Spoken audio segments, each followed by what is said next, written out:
Hello, my name is Gladdish. You may not have heard of me. Perhaps my being is a new concept to you.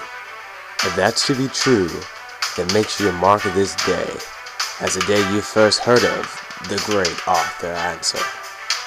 Organize me on your reading list. Add me to your subscriptions. Ansel Gladdish is my name. Stored as the impossible is my game, and if you don't believe me, who could that be? Excuse me for 1 second while I take this. Doesn't seem about anybody out here. Oh, but what is this? Looks like a Christmas package.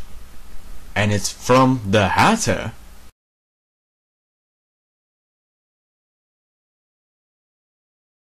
Why is he sending this to me by mail?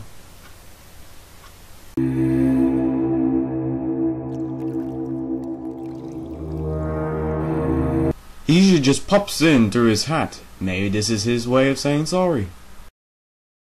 Surprise, motherfucker. Well, that changes it. I'll be reviewing The Hobbit this week to see how well this movie adaptation is to the book. I've heard some good and some negative hype on it, and now I'm going to watch it and find out for myself to see how well this movie follows the book. But what? What do you mean there are 2 movies on The Hobbit? And there is a 3rd movie just about to come out? Why is there so many movies to one book? And then the first 2 movies are practically the entire book? Then what is the 3rd movie going to be about? Let me see here. Alright, going through the chapters. The 3rd movie is going to be about the great battle against the dragon. But that battle is only 1 chapter long. Not even 1 chapter. And the 3rd movie is going to focus 3 hours of its time on that 1 chapter? Oi, the 3rd movie isn't even out yet and I'm already getting a headache. Let's save that review for another time and focus more on the 1st movie. So let's now compare the book to the movie with The Hobbit. The book, There and Back Again, written by J.R.R. Tolkien, is considered one of the classics that predated The Lord of the Rings. Where did he get his inspiration? It might surprise you that he got some of his ideas from a kid at school who was making up his own world called Narnia. That's right, C.S. Lewis and Mr. Tolkien were friends at school. What a coincidence, right? Anyway, back to the movie to see if it really is as good as the crazed Hatter says. The shots are amazing. The New Zealand landscapes are beautiful and they did Bilbo's character exactly as I envisioned. But does the movie follow the book? The first movie actually doesn't do too bad, throwing its own cinematic pieces here and there, but there are a lot of things that are added that had no reason to be in the story whatsoever.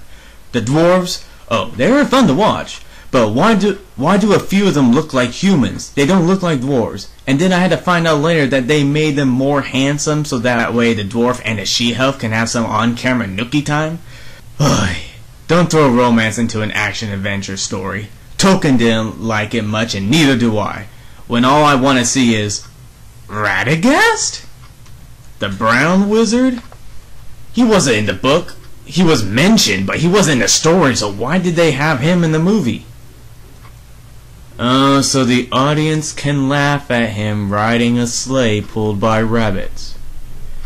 Okay, Peter Jackson, that's what you want to do, go ahead. This is an adaptation, so you can make a few changes here and there. I can look over these changes now like the bonus story with Gandalf, as we find out what he's doing away from the party. It wasn't in the book, but it does give us a little more background of what he was doing. He wasn't just sipping grog in Rivendell, he was fighting the dark forces and having meetings with Saruman? Oh my god, this is priceless. This wasn't in the book, but this is too funny to pass up. Saruman making small talk with Gandalf as if he was a good guy? Oh my goodness. Perhaps this is when he was a good guy from the beginning. This change I can accept because it's a spoof. And they even added Lady Gadriel to the cast? Oh, I'm dying inside. Alright, back to topic. So, the story follows the original dwarves sneaking out of Rivendell. They find the goblins, get captured, get sent to the Goblin King, and Great Lord Almighty, look at those balls! Wait, take that back. Don't look at them! They're hideous! I shield your eyes! And why are they on his face? Wait, don't stop now. I have to finish this review, and laughing at every little thing is not going to help. So, we fast forward. The company escapes with Gandalf's help, and oh my god, what is this? It's like a video game. I don't have all the footage, but either it be dwarves or humans, their battling style is impossible. The movie actually made the fight scene look like a Mario game with the fat dwarf jumping on top of the goblin's head.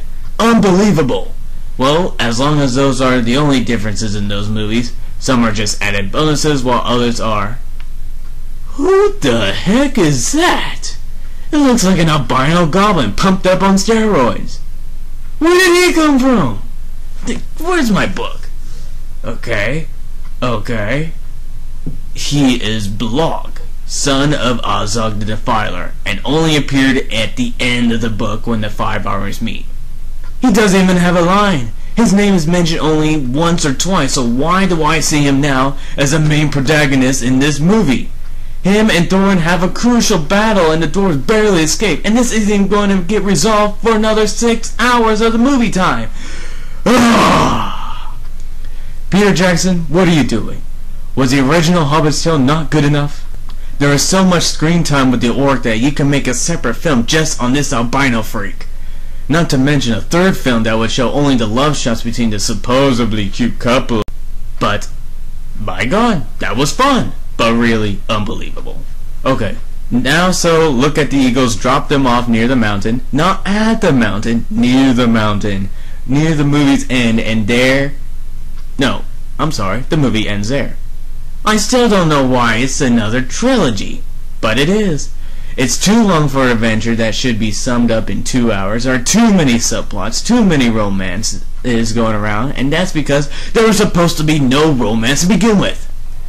And way too many characters that have nothing to add to the story, unless you want to add them into what I believe to be Peter Jackson's next movie, The Battle That Never Ends, directed by Michael Bay. Cue the explosion! So that's the end of this episode. I can understand the director wanted to make this into a trilogy like The Lord of the Rings. He even brought in some of the original cast, and I can understand the mixed hype about it. So overall, I believe it's a good movie. I will review the third and final movie when it comes out to see if it sticks to the book like this one. I mean, he can't do any worse, right? It's not like he's going to add someone into the movie just because they're famous and... What? Legolas is back in the second part? But he's not even in the book! Cue the explosions!